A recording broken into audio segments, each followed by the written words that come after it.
Israel का Beirut पर सबसे बड़ा हमला हुआ है। पहली बार F-35 से यह भीषण हमला हुआ है। F-35 का इस्तेमाल किया गया है।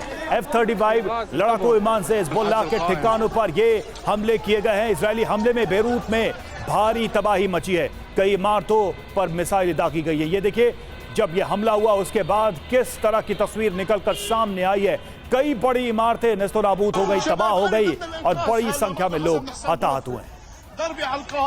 UEM जयपुर एक आदर्श लक्ष्य है। भावी छात्रों के लिए अच्छी नौकरी, भविष्य के लिए तैयार कौशल के साथ अच्छी शिक्षा।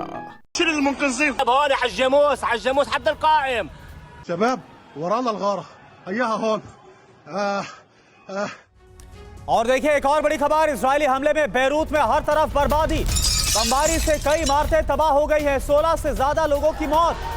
ये देखिए आप, मरने वालों में 5 बच्चे भी शामिल हैं। लेबनान की राजधानी बेरूत का यह हाल है, जहां पर इजराइल की तरफ से बमबारी की गई और उसके बाद का आप मंजर देखिए। हर तरफ बर्बादी के निशान आपको नजर आ रहे, चीख पुकार।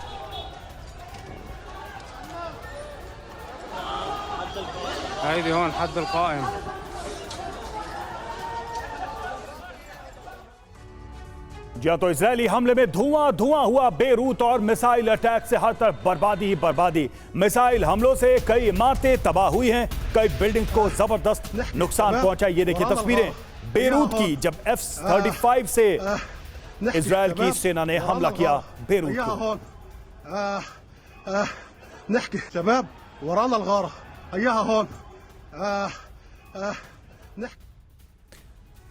तो बेरूत में तबाही का एक और वीडियो आपको दिखाते हैं। ये देखिए आप, एयर स्ट्राइक में एक और इमारत कैसे तबाह हो गई। हर तरफ दिखाई दे रहा है सिर्फ मलबा ही मलबा। तो बेरूत पर यह अभी तक की सबसे बड़ी स्ट्राइक है, सबसे बड़ा हमला है जिसको इजरायली सेना की तरफ से अंजाम दिया गया। F-35 का इस्तेमाल किया गया और उसके बाद मिसाइलें बरसाई गई हैं। कई इमारतें खाक हो गई हैं, मलबे में तब्दील हो गई है। 5 बच्चों की भी इस हमले में मौत हुई है, जो खबर आ रही है।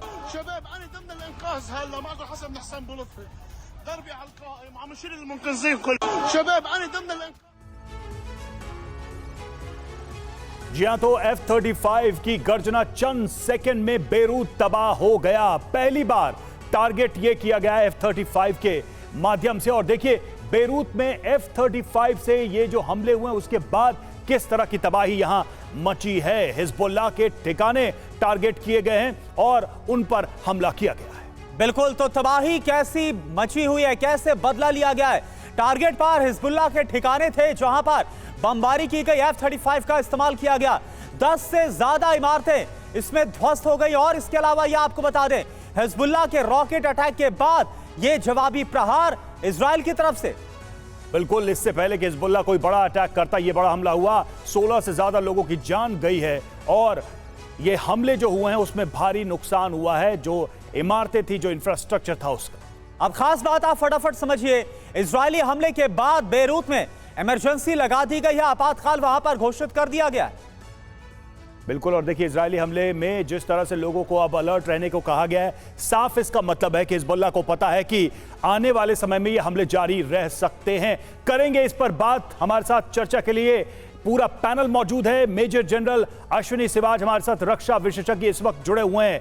एयर मार्शल राजेश कुमार हमारे साथ रक्षा विशेषज्ञ जुड़े हुए स्टूडियो में, और महेश सचदेव पूर्व राजदूत हमारे साथ है। साथ ही हमारे 2 सहयोगी मनीष झा हमारे संवाददाता और सुमित चौधरी इस वक्त जुड़े हुए। मनीष, सबसे पहले आप ही से ये सवाल, offence is the best defence, क्या यही एकमात्र पॉलिसी इस वक्त इजरायल अपना रहा है?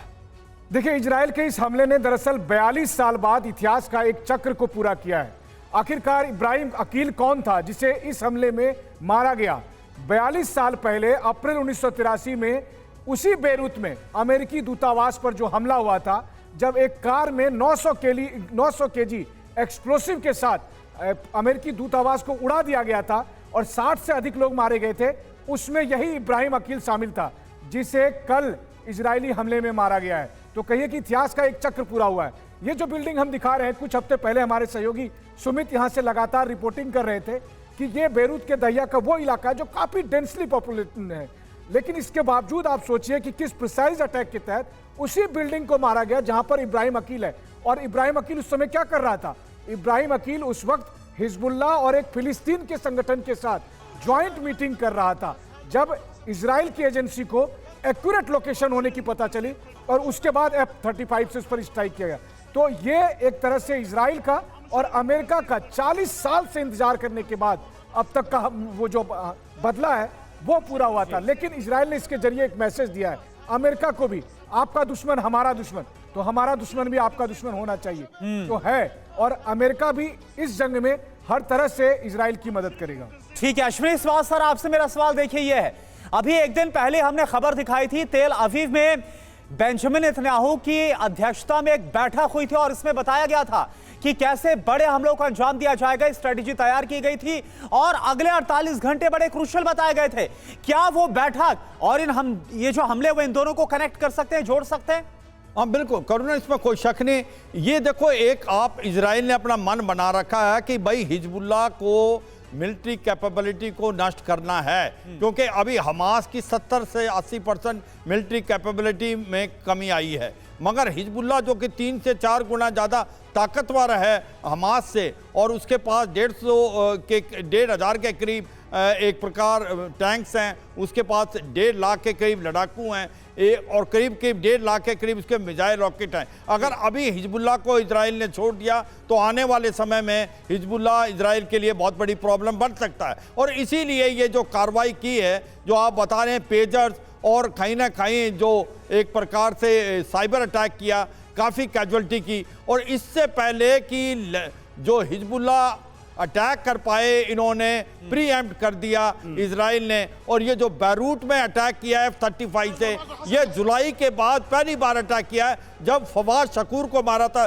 जुलाई में कमांडर था जो कि हिजबुल्लाह का था। और इसके अंदर जो इब्राहिम हकील एक बहुत टॉप कमांडर है, ये हिजबुल्लाह का, इसको मार गिराया। तो मेरे को लगता है कि इजराइल ने मन बना लिया है हिजबुल्लाह को के साथ मुठभेड़ होगी, उसके नष्ट करने की पूरी कोशिश की जाएगी। हो सकता है इस लड़ाई का दायरा बढ़े, ईरान इसमें जंप कर सकता है, इसीलिए अमेरिका तैयारी कर रहा है। और तो मुझे लगता है कि इलेक्शन से पहले जो प्रेसिडेंट के इलेक्शन है, इससे पहले कहीं ना कहीं इस लड़ाई का दायरा बढ़ने के बहुत ज्यादा चांस।